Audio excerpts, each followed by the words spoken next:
Hello hi అండి, అందరికి నమస్కారం. రైతు భరోసా ఎప్పుడంటే లేటెస్ట్ అప్డేట్ అయితే రావడం జరిగింది. సో దీనికి సంబంధించి పూర్తి వివరాలు ఈ వీడియోలో తెలుసుకుందాం. ముందుగా వీడియో చూసిన ప్రతి ఒక్కరు తప్పనిసరిగా వీడియోని లైక్ చేయండి. మీ తోటి మిత్రులకు ఈ వీడియోని షేర్ చేయండి. ఫస్ట్ టైం నా ఛానల్ వీక్షించినట్లయితే తప్పక సబ్స్క్రైబ్ చేసుకోండి. ఇక వివరాల్లోకి వెళ్దాం ఫ్రెండ్. తెలంగాణలో రైతాంగం రైతు భరోసా కోసం ఎదురు చూస్తున్నారు. కాంగ్రెస్ సర్కార్ అధికారంలోకి వచ్చిన తర్వాత ఈ పథకాన్ని ప్రవేశపెట్టింది.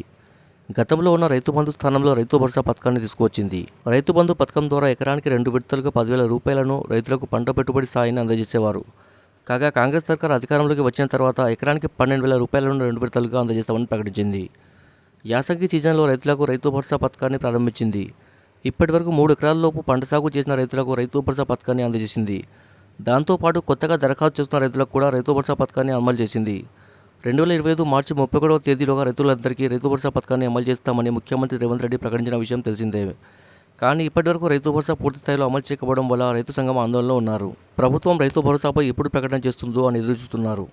కాంగ్రెస్ పార్టీ తెలంగాణలో అధికారంలోకి వచ్చిన వెంటనే మొదటిసారి రైతు బంధు పథకం కొనసాగించి రైతులకు ఎకరానికి 5,000 రూపాయల చొప్పున వారి ఖాతాలో జమ చేసింది. కానీ ఆ తర్వాత 2024 వానాకాలం సీజన్లో రైతు భరోసా అందజేయలేదు. 2025 యాసంగి సీజన్లో రైతు భరోసా పథకాన్ని ప్రారంభించిన ప్రభుత్వం సీజన్ పూర్తయ్యే వరకు కూడా పూర్తి స్థాయిలో రైతులకు రైతు భరోసా పథకాన్ని అందజేయలేదు.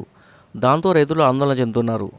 పంట చేతికొచ్చే వరకు కూడా పంట పెట్టుబడి సాయం అందకపోవడంతో ఆందోళన చెందుతున్నారు. పూర్తి స్థాయిలో రైతు భరోసా పథకాన్ని ఈ నెలాఖరులోగా అమలు చేయాలని ప్రభుత్వం నిర్ణయించడం తెలుస్తుంది. ముఖ్యమంత్రి రేవంత్ రెడ్డి వ్యవసాయ శాఖ, ఆర్థిక శాఖ అధికారులను ఆదేశించినట్లు సమాచారం.